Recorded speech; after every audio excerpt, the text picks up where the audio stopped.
And during the autopsy, we will be documenting the cause of death and also taking samples for DNA, which will later be reconciled, so that at the end of the day, we will be able to unite the parents to their children. Religious leaders are set to lead a memorial service on Sunday morning alongside the affected families.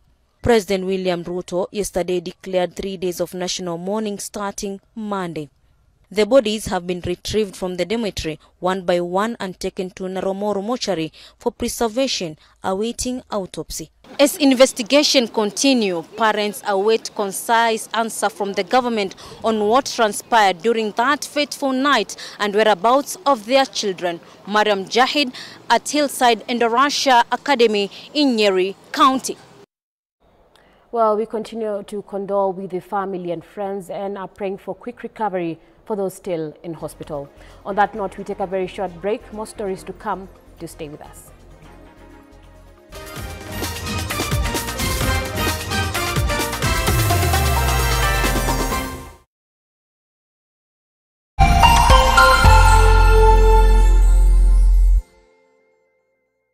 Cheza kama wewe na cheza sita. Ushinde hadi mara 5,000 ya beti yako teke teke. Yes, and it's that simple. Dial star 675 hash, cheza na 6 numbers kati ya 1 hadi 6, weka bet amount yako ushinde hadi mara 5,000 instantly. Cheza kama wewe na cheza sita na upate nafasi moja kati ya 4 ya kuwa mshindi. Dial star 675 hash to play now. Over 18 only. Gaming is addictive. Play responsibly. This message has been authorized by the BCLB. Want to elevate your entertainment? Then add Showmax to your DSTV subscription at a discount. Showmax is not a TV channel. It's an on-demand video streaming service on Showmax.com. To add Showmax to your DSTV subscription, simply use the My DSTV app. Select Add Showmax. The app screen will display the discount you qualify for. Now you can enjoy exclusive shows and movies you won't find anywhere else. Add Showmax to elevate your entertainment. Back to the future. The future is simulate. Bet smarter. Win faster now. Be a winner. More at Bet.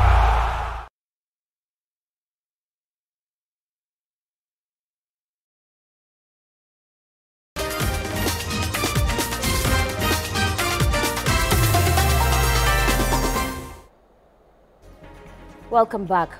Now, Raila Odinga's expected exit from local politics has left his support base hanging, with those seeking election and re-election in the next election throwing themselves into the ring to fight for Odinga's vote-rich basket.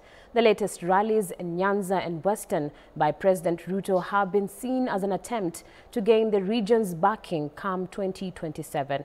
Brian Amwai interrogates the political realignments that could shape the 2027 elections. For over 40 years, he has defined Kenya's political class, all the time being the face of Kenya's opposition politics. And now, he has set his eyes on the continent mission, the AUC, seeking to be the chair of the commission. Raila Odinga says his new mandate will take him away from the local political scene as he transitions to serving the continent. His announcement stopped for a moment the pulse of the Kenyan political scene, with pundits arguing this is a new beginning as leaders scramble to inherit that which has been left by Odinga. It is a transition that seems to be up for grabs, but who can feel it? This country cannot afford to have a political void. Hiyo ndio nataka unielewe. Opposition continues. Issues of Kenyans must be aired out. Our second in line of command was Stephen Kalonzo Musyoka. Kalonzo Musyoka, just like in 2017, just like in 2013, does not have the national profile, nor does he have the national muscle to call himself an opposition leader. His party has very few members of parliament. I think there should be maybe 3 or 4 members of parliament. You cascade that down to county assemblies. Wiper Party has very little to show. Even if Kalonzo Musyoka joined league with Eugene Wamalwa, with the DAP party, joined league with the dead Jubilee party, you are not likely to see a national profile or a muscle. There is anybody currently in the current political dispensation that will fit in his shoes? No one. If President Ruto was in opposition, he still wouldn't fit in Raila Odinga's shoes, and we know that President Ruto is a master politician. But I doubt that even he would fit in the shoes that Raila Odinga would be leaving behind. The changes now brought about by the Zuma generation protests seem to have forced the political class to relook and realign their strategy. Also, Musyoka could be consistent in his opposition to the government. If he could get people to brand him as a strong, consistent politician and bring out his not being so wealthy as a strength and not as a weakness, he would stand a very good chance to take over from Raila Odinga. And especially with the support of people like Eugene Wamalwa, Mother Karua, they need to bring everybody who is not in the government to be on their side. And then they need also to analyze themselves and see what is their weaknesses and the strength of each, and see how they are going to improve on the weaknesses and capitalize on their strengths. The protests led to the formation of the broad-based government, allowing the head of state to include the opposition in his government, a move that pundits argue is a way to gain the support of the opposition strongholds. Ruto included ODM leaders from areas he has not enjoyed much support. Watu wa Kisumu hamjambo. Hassan Joho from Mombasa to get the coastal vote, Opiyo Wandayi and John Badi from Nyanza to consolidate Odinga's home turf, and Wycliffe Oparanya from Western to get all the votes in Western in his basket. Na mwisho, Mheshimiwa Rais, sisi tumeamua kusafiri na wewe. Tumeamua kutembea na wewe bega kwa bega. A brief period. And Uhuru did that. He launched a few projects, went to Kisumu, launched a bath in Kisumu, commissioned a few roads, which is what William Ruto is doing.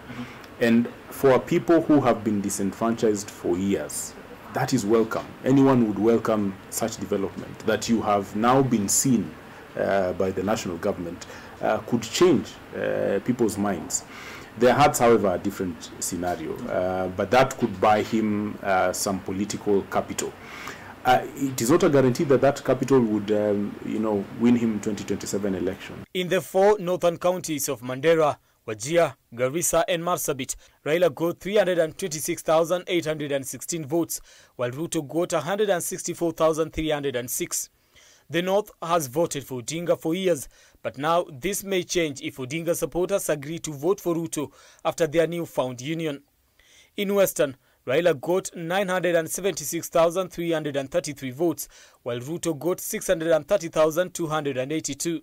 In Nyanza region, Raila got 1,879,112, while Ruto got 280,438. The city of Nairobi gave Raila 748,395, while Ruto got 561,775. Data from the IEBC shows that Ruto's inroads to opposition strongholds in the run-up to the 2022 elections gave him an edge, leading to his win. And now, if that support will shift with Odinga's support of the president, then the head of state could have an edge in 2027 for a re-election. The main question, however, is whether that is enough considering his dwindling support from the Mount Kenya region. Opposition base may now shift to regions. And I mentioned that the yellow fever that swept Mount Kenya may not do that anymore. So that will be the region that could now become the opposition base. But again, you do not discount the youthful movement.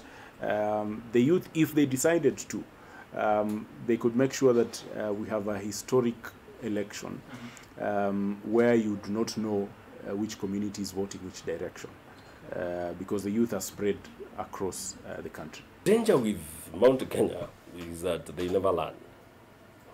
When President Uhuru had a handshake with Raila Odinga, they crucified him for having betrayed President William Ruto, who was then his deputy president.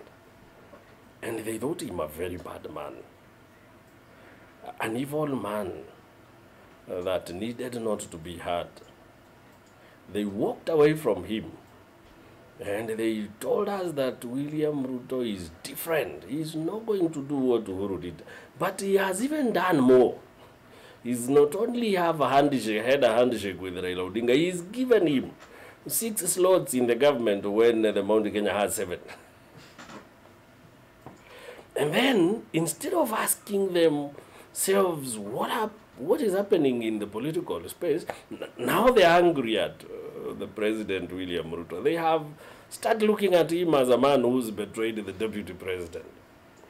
Now the problem is, politics is very unkind to people who do not learn, and they must be very careful. Na jana tulikubaliana ya kwamba hiyo uongozi ya upinzani baada ya miaka mitatu, hiyo kiongozi ya upinzani tutatafutia watu wengine, kwa sababu sisi wote tutakuwa tuko upande wa serikali. Azimio leaders are now throwing themselves into the ring to gain the support of Gen Z and Raila Odinga's home turf, with Kalonzo Musyoka fronting himself as the best bet. Being a leader of opposition is like being a woman. You don't have to tell people that you are a woman. It is self-evident. So, mambo ya Raila ya Kalonzo kushinda kusema kuwa yeye ni leader of opposition, he should do 3 things. He must be it, act it, and live it. Raila hakututangazia, Raila hakutuambia sisi, tuliona tu, we saw it and we felt it. So for him to be the leader of opposition, we will see it, not hearing it. Hatutaki kujilazimisha, hatuwezi. Mimi sio mtu wa kujilazimisha kwa mambo haya, but I also want you to know leadership comes naturally. Wakati mwingine wana grab kidogo. The Orange Party has been Odinga's main vehicle, and now with his exit, pundits argue that the future of the party now hangs in the balance. Will disintegrate. It may not happen in the next couple of months, but ODM will disintegrate. There are people who will leave ODM because they have been sidelined. People who thought they were apparent heirs to the throne of Raila Odinga or to the throne of party leader. Those people will leave and decamp from ODM. The country is expected to continue witnessing political realignments brought about by the wave of protests led by the nation's generation Zoomers and Odinga's exit from the local political scene. 2, 1, and that is the launch of the Raila Odinga for AUC chairmanship. Brian Amuai, K24, Nairobi. Well, on that note, we take another break here on Evening Edition, even as we follow up on the Isiolo girls' fire tragedy that has razed a section of their dormitory. Well, we will be back.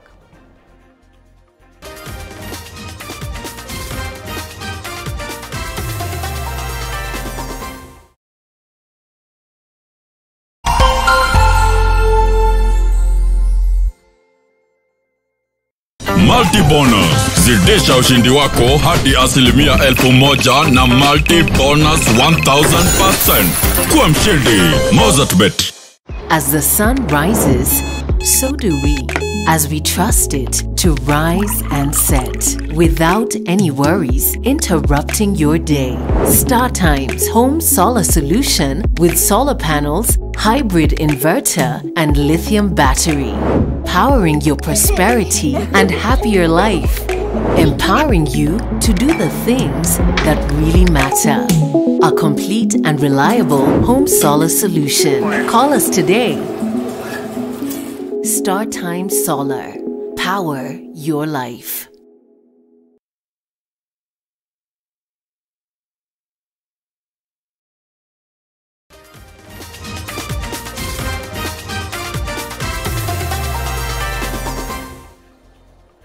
Welcome back.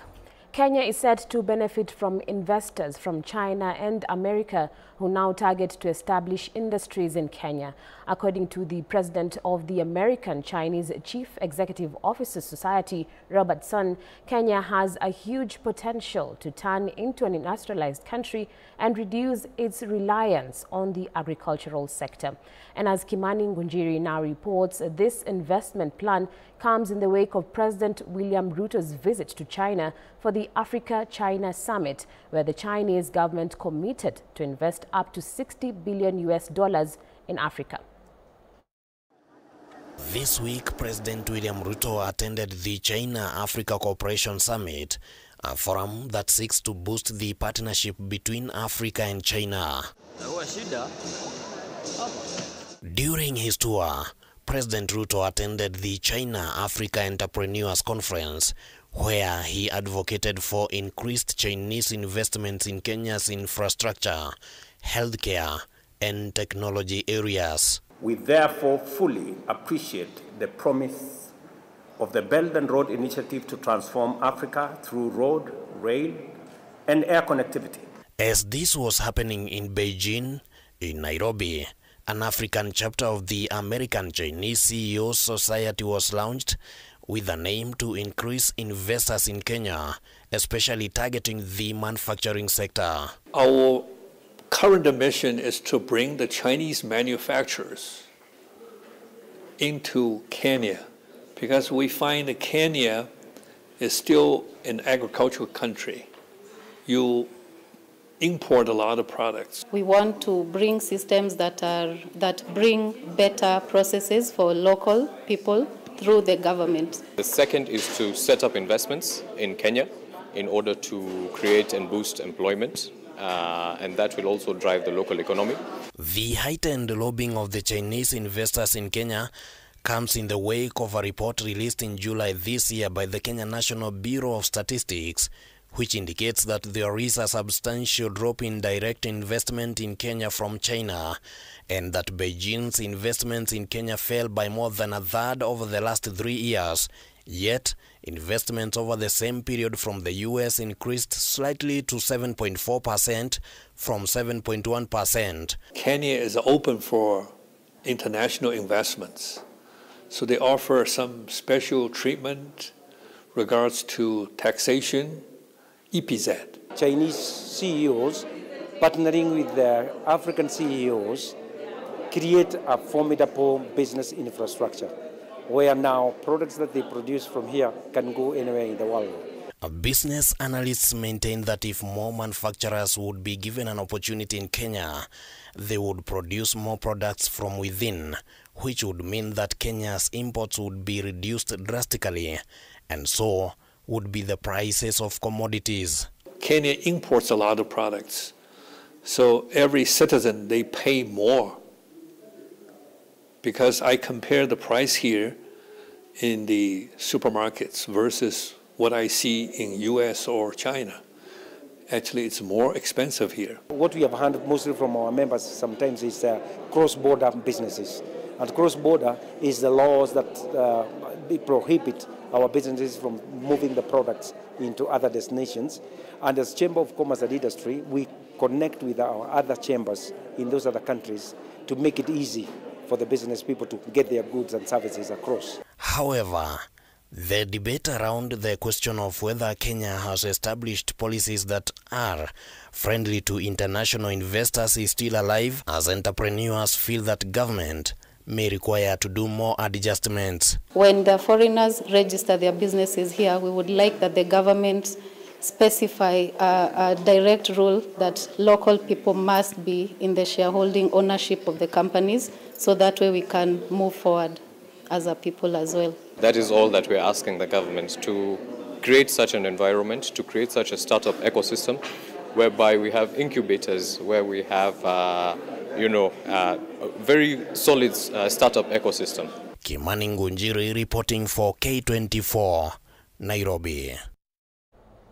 For years in Kenya, the only international languages for study through the now phased-out 844 curriculum were French, Arabic and German. However, under the competency-based curriculum CBC, Chinese Mandarin language is now part of the choices for the students. Schools have picked up the language right from primary up to university level. Our reporter Ventura Kwamboka compiled this report that shows many are opting for it due to the job opportunities presented by being fluent in Chinese language.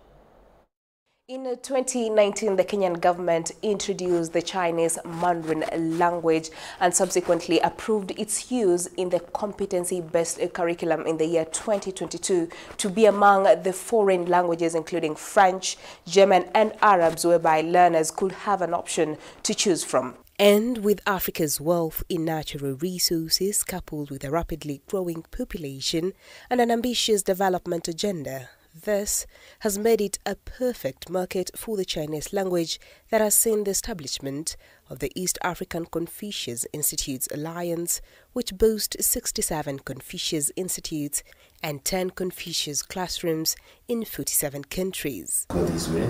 Yes. And then we go this way. Upper corner. Kwa hiyo tu corner tena. And then hapa katikati we do that one. Oh, this is better. Yeah. I'm proud of myself. Though it's a language that was first integrated in public schools curriculum in South Africa in 2016 and Ugandan schools in 2018, here in Kenya, its popularity and interest grew during the construction of the Thika superhighway. Language connects people. Language plays a key role to explain or export someone's culture. Language and culture are interlinked. You cannot separate the two. When you look at it globally, China has a global footprint just about anywhere in the world, meaning that if it's a language that you learn, it means it gives you an edge just about anywhere. And with growing trade supremacy of China, the Mandarin language has a growing allure as not only an appreciation of one's culture, but also a vital trade language. A seventh of the world population uses Chinese language. So for you to do business, for you to be able to trade, you need to understand that language. I did my studies, that is engineering, using Chinese language. So that one has made easier for me to understand given different manuals, because there sometimes we get parts from China. The clientele, Chinese believe people who speak their language, and I think that just qualifies what Nelson Mandela says. If you speak to a man in a language he understands, it goes to his head. If you speak to a man in a language he understands, it goes to his heart. With this need and prospects of the language globally, Kenya introduced Mandarin as part of a promotion of international consciousness and improve learners' job competitiveness whilst internationalizing education. One market that has not been exhausted, and it's one market that I believe it still have a very big vacuum. Some of our students who have done here Mandarin have gotten that age of having done a different language in their university application. I recently heard they wanted to incorporate Chinese in the Kenyan curriculum, so definitely they will be needing Chinese teachers. And since I've done education as my course, so I wanted to have added advantage when they are looking for the teachers, when they're employing teachers. Apart from the University of Nairobi, Moi, Egerton and Kenyatta universities having similar classes, learners in primary and secondary schools like Kilimo Primary School and State House Girls offer Chinese Mandarin classes. When I went there, I had... And is this the evidence that the power of the Chinese language is, and maybe soon will be changing the global order? People may have a different notion, a political notion about the Chinese coming here to Kenya or coming to Africa. But for me, I believe the cooperation between China and Africa, it's a win-win situation. There you have it. 我叫Ben老师，我是汉语老师，谢谢大家。大家好，我的名字叫 Faith，谢谢你。我是 Bentola, K24, Nairobi. In short, that is Ventura Komboka, K24, Nairobi. Heads of public entities whose agencies do not consult citizens when developing policies, laws and budgets risk a 3,000 shillings fine or a 6-month jail term should a proposal that's currently before Parliament be passed into law. The Public Participation Bill 2023 seeks to lay a legal framework that will guide the conduct of public participation in any matter and done not less than 21 days after the publishing of the notice. The protest that rocked the country after the Finance Bill 2024 and that of 2023 brought the country to a standstill, with Kenyans criticizing the government, saying there was not enough public participation to pass the laws. The corridors of justice have become synonymous with cases involving the government where laws have been passed without the involvement of the public. However, this could change if the Public Participation Bill of 2023 sees the light of day in the National Assembly. The bill, sponsored by Turkana West MP Daniel Nanok and currently under review by the Attorney General, is poised to transform how Kenyans interact with their government. The bill aims to establish a robust legal framework to ensure that citizen engagement is an integral part of public affairs. The primary objective is to enhance, promote and facilitate public involvement in all stages of governance, from policy making and legislative processes to final decision making. Every step involves active public participation. One of the key provisions of the bill is the requirement of state organs and public offices to prepare and submit an annual report detailing their public participation activities. This measure is intended to increase transparency and accountability in how public input is incorporated into governance. Failure to adhere to these provisions could lead to serious consequences. Offenders could face fines of up to 300,000 or 6-month jail term or both. Under the proposed legislation, different authorities will be held accountable for ensuring public participation.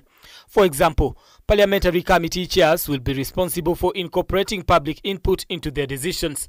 Similarly, the Chief Justice will oversee the judiciary's engagement with the public, and cabinet secretaries will manage their respective ministries' compliance. It has become necessary for us now to legislate on this matter. We are conscious that in the National Assembly, there are about 4 bills now providing for the procedure for public participation. Those bills are drafted following requests by individual members and committees, and they are at various stages in the National Assembly. My office will prioritize this matter for task, and together with relevant stakeholders, we will work to advance this bill to its logical conclusion. And I had promised the clerk that I would further engage the proponents of the bills that are pending before Parliament and convince them of the need to have a holistic approach to this matter. The bill is set to return to the National Assembly for further consideration once the Attorney General's review is complete. The bill first came to light on September 1st, 2023 and underwent its first reading on October 12th, 2023. This move comes amidst ongoing court cases and protests, highlighting the lack of public involvement in law and policy formulation. The Public Participation Bill aims to address these concerns by embedding public engagement into the very fabric of governance. Brian Amuai, K24, Nairobi. Anxiety and uncertainty has gripped members of the collapsed Kilimo Sacco in Makueni County after it emerged that they could be locked out of the National Agricultural Value Chain Development Program co-funded by the World Bank and the national government. The 16,389-member SACCO was established in 2012 to support local farmers and business owners in Makueni and Kaiti constituencies, but collapsed after the top management embezzled over 100 million shillings. Kilimo Sacco started sliding into financial troubles during the COVID-19 pandemic, but came into the limelight when the county government of Makueni began to prepare existing cooperatives for the National Agricultural Value Chain Development project that targets to increase market participation and value addition for small-scale farmers. Simon Kika and Lazarus Muthiani, who are pioneer members of the SACCO, blame top management for alleged and procedural credits of loans to themselves and members and failure to follow prudent financial procedures for its collapse. One is supposed to get 3 times his deposits, his or deposits. Lakini anaomba loan anapewa like 20 times. Sasa hiyo ndio pia ilichangia kupoteza kwa pesa mingi. Wengine walipewa malon na hakukuwa na security. Wenye walichukua pesa walipi. Hata waleo tukienda kwa kitabu sikiangalia kwa vile kuna interim board ambayo imechunguza. Hawalipi hiyo loan na pesa imepotelea huko. They had gone to the court suing Kilimo for non-payment of 540,000. Wakati tulianza kujua mambo imena kombo, tulikuwa na akaunti ilikuwa na 418. 1418. Hiyo ni kikundi ya Kisenze Water Project. Hiyo pesa imekwama pale. The Makueni County Assembly has also petitioned the Senate to take up the matter, calling for independent forensic audit and hold accountable those found culpable of malpractices in the operations of Kilimo Sacco. You cannot tell me I'm a Mamboga who has deposited maybe 100 shillings, 200 shillings. And I can tell you, Mr. Speaker, without to empty again, that those Mambogas who are depositors among there, they even go to the bank today. They go there, they are told there's nothing. There is a Senate committee on this matter, and therefore we have asked them to do what they are supposed to do. However, the county government of Makueni has moved in to rescue and revive the Sacco. According to Joyce Mutua, the executive committee member in charge of the Department of Agriculture, Livestock and Fisheries, the department has invited auditors from the Office of Commissioner for Cooperatives to audit the financial management and records that led to loss of close to 100 million Kenya shillings and subsequent collapse of Kilimo Sacco. Tuko tayari kupeleka hiyo habari kotini ndio hiyo pesa ipate kupatikana. The executive committee member attributed the misappropriation of funds in SACCOs and cooperatives to lack of adequate technology and proper oversight regulations. Faustin Kameti, K24, Makueni. Well, on that note, we take another short break here on Evening Edition. Sports News is up next. Do not miss.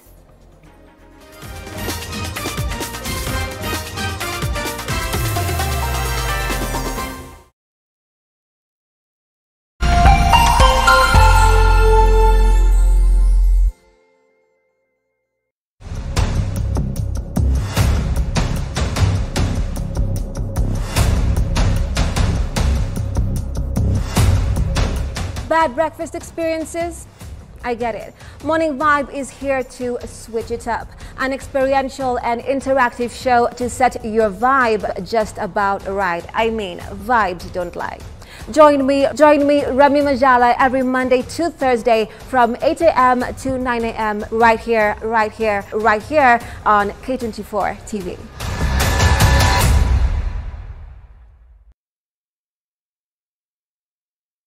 Cheza kama wewe na cheza sita. Ushinde hadi mara 5,000 ya beti yako teke teke. Yes, and it's that simple. Dial *675#. Cheza na 6 numbers kati ya 1 hadi 6. Weka bet amount yako kutoka shilingi 50 tu. Ushinde hadi mara 5,000 instantly. Cheza kama wewe na cheza sita. Na upate nafasi moja kati ya 4 ya kuwa mshindi. Dial *675# to play now. Over 18 only. Gaming is addictive. Play responsibly. This message has been authorized by the BCLB. Asante kwa kunipigia simu. Simu yako nitaipokea kwa muda usiokuwa mrefu. Je, unajua kuwa wimbo wa taifa wa Kenya ulitokana na wimbo wa Kipokomo, mojawapo ya kabila za pwani nchini Kenya? Wimbo rasmi ulitungwa na Thomas Johnson Kalume. Ili kuset asante kwa kunipigia kama sikiza tune yako, dial *811*622#. Kurumisha ndege. Aviator instant game. Be a daring pilot and earn by how much high you can lift the plane. The higher you fly, the higher your win. The sky is the limit. Mozart Bet.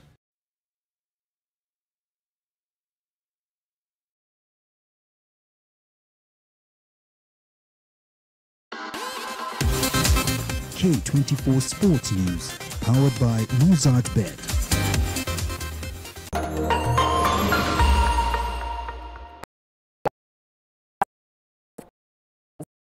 Goals draw much in captain Michael Olunga, who is nursing an injury. It's very simple to explain. In the last match, he scored 3 goals against Zimbabwe. So we couldn't close this. Michael is a special player. So that's the reality. So like I said, for me, For me, it's counting very simple. For us now, it's this moment 0-0 is not the result we wanted. We wanted to win. But the reality in this group is only Cameroon has home matches. All other teams have no home match. So this means every match have a new history. This means in every match you can get 3 points. So therefore, like I said from beginning, it is for us important on the last day to go through the group. And this, nothing changed in our thoughts. I have also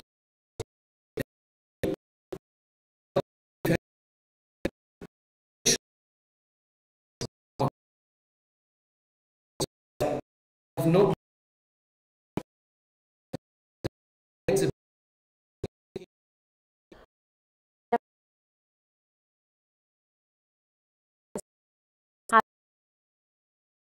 Electoral Code set to be used to conduct the forthcoming FKF elections. According to Kempes, the case was filed on September 3rd at the Court for Arbitration for Sport in Switzerland. In a special general meeting held last month, the FKF General Assembly passed the Electoral Code, a revised version of the 2021, which addressed some of the complaints which had been raised by members. However, according to the former Harambee Stars and Gor Mahia player, the code does not meet threshold needed to conduct free and fair elections. How long do you have, by the way? Sami is what Kenya can never have in terms of he's a technician, then he's an administrator, because I've followed the way he's run his business. He's not coming here in Kenya to look at FIFA money, to look at what money can give him, what football can give him. The only sensible path forward to normalizing the state of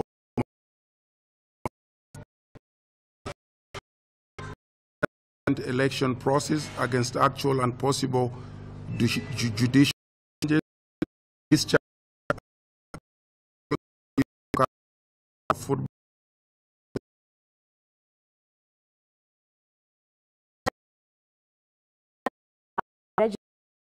Third edition of the Nairobi City Marathon, scheduled for Sunday at the Nyayo National Stadium. The marathon is one of the most lucrative events in Kenya, offering the highest prize money for top finishers and attracting marathoners from various nations. First of all, we want to say that we are on the final preparations. As you can see, the finish area now is the one that we are winding up now. And then at night, we are setting up all the supply stations along the Uhuru Highway, Expressway, all through. And today, not much has happened now on the roads because we are waiting for closure.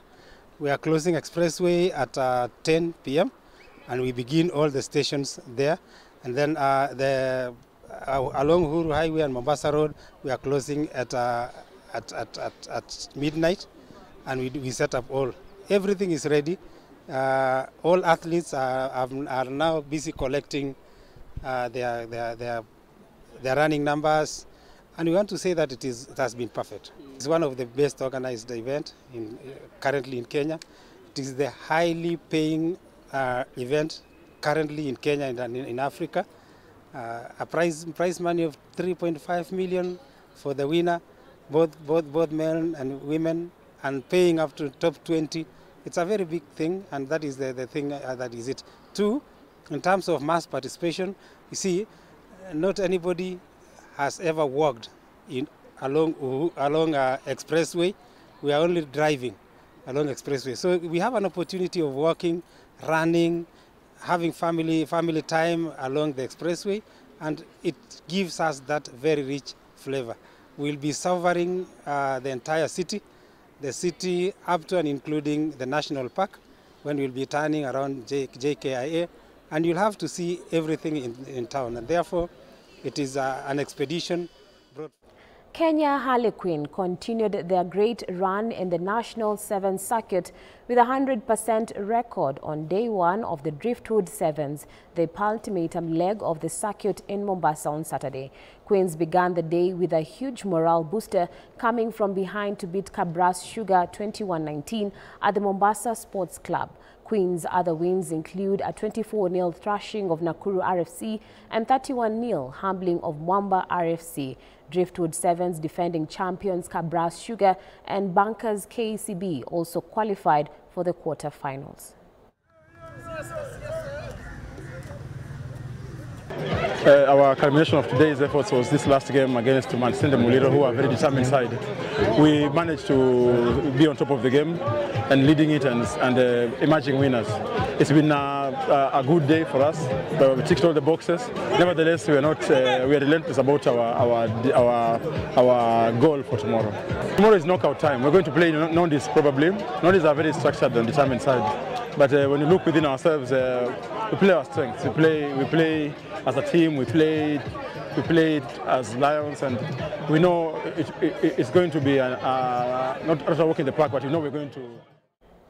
Engineer Richard Ngishabe Binga has been elected as the new chairman of Kenya Karate Federation following elections held at the Nyayo National Stadium.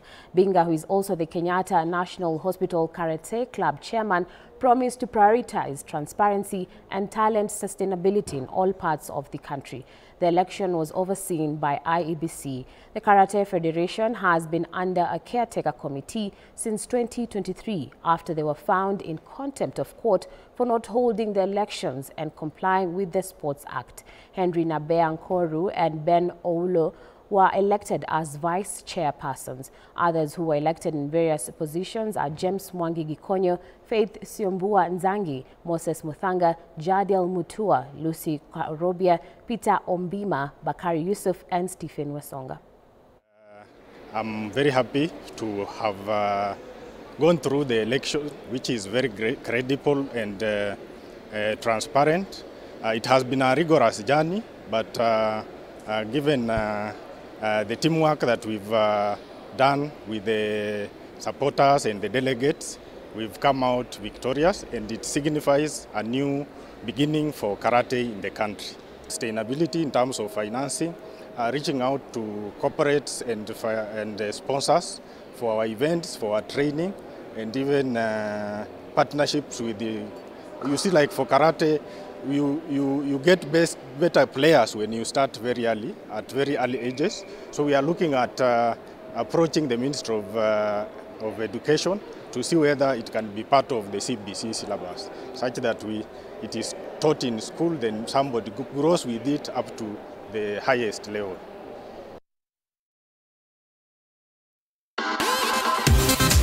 K24 Sports News, powered by Mozart Bet.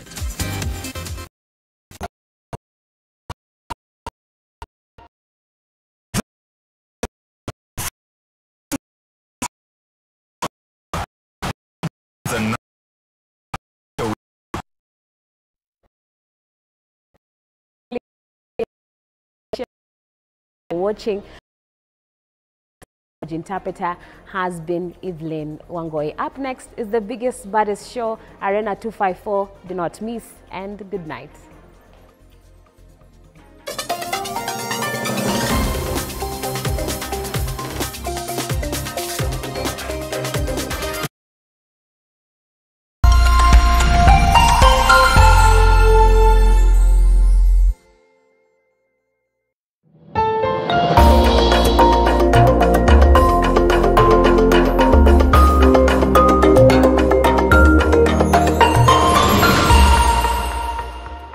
Back to the Future.